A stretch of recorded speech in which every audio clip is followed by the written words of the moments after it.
CrossFit and Hyrox training for boxing.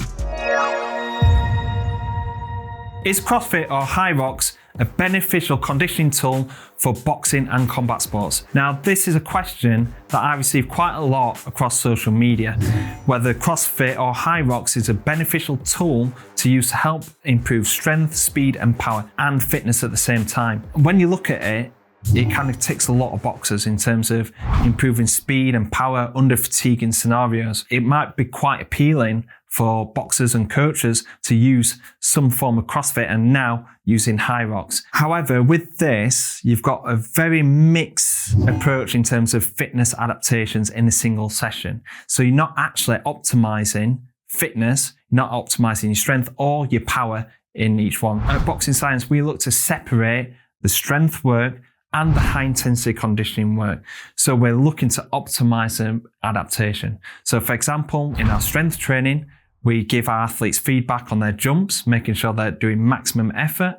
On their trap bar deadlifts, we're looking to work at a certain percentage, 1 rep max, a particular lifting velocity. We're also looking at reduce reps and sets, and also looking at loaded jumps. We're looking at the amount of weight that's on the bar or on the dumbbells, looking to optimize power. We're actually looking for the optimal weight times optimal height to get the maximum power and impulse out of every single jump. So we're really looking at optimizing the performance in every single lift to then optimize the adaptation. And this is the reason why we get such good results. High intensity conditioning, we're looking at really controlling and manipulating different volumes, durations and intensities to meet adaptation, whether that's working on red zone conditioning, working on muscle buffering capacity, or looking at peripheral adaptations. I can see why a lot of people look to do like CrossFit or Hyrox. The only problem with this is when they're doing like CrossFit, like Olympic lifting, doing Olympic lifting under high loads, under high amounts of fatigue, with boxers that are really struggling around their shoulder and their wrist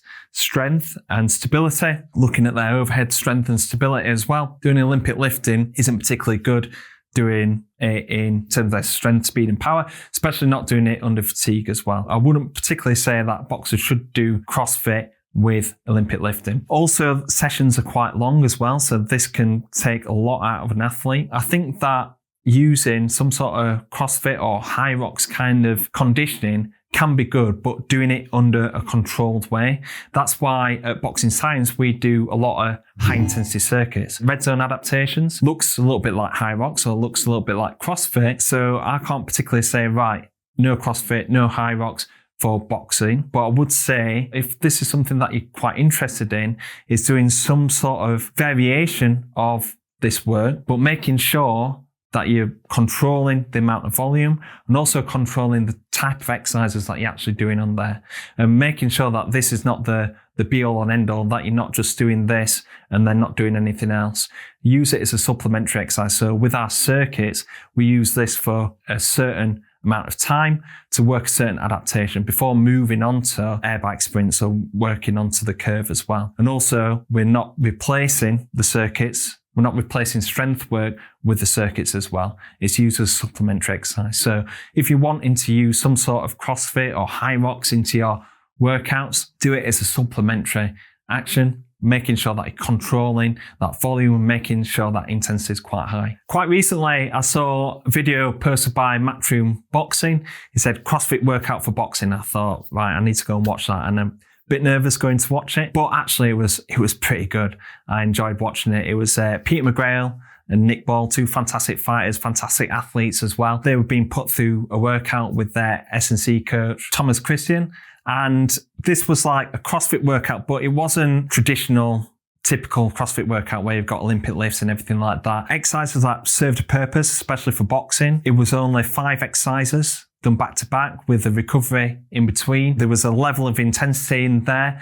There was also a control in terms of the volume, and also the exercises had a good transfer towards boxing performance as well. Rowing, so you've got some good off-feet conditioning there. Farmer carries with the trap bar, so this is going to be really challenging. Core strength, postural stability, grip strength as well. Sandbag over the shoulder, this is going to be really beneficial in terms of core strength, clinching strength, and also working the obliques as well. So this is going to transfer through to rotation performance. And then also you've got pegboard and the rope climb as well. Again, fantastic for all round strength, but also grip strength in particular as well. These fighters absolutely smash this workout. Go and check this out. This is on the Matchroom Boxing YouTube page. If you're really looking to do some sort of CrossFit based activity, this is kind of the way to go in terms of like controlling the amount of volume, making sure that it's quite high intensity, and making sure that you're picking exercises that do have a transfer towards boxing as well. Overall, in terms of like CrossFit and Hyrox for boxing, my advice would be not to use this as the prime conditioning tool for your boxing performance. Use it as a supplementary tool to help improve your conditioning, maybe in a certain phase. Variations of this, don't be like, right, going to a generic CrossFit class or generic Hyrox class. Be using shorter and more bespoke exercise routines that's going to be helping supporting your current training goals and your individual training types. Hopefully that has answered a few of your questions about CrossFit or Hyrox for boxing, hopefully giving you a good insight. Thank you very much for watching. Hopefully see you on the next video at Boxing Science.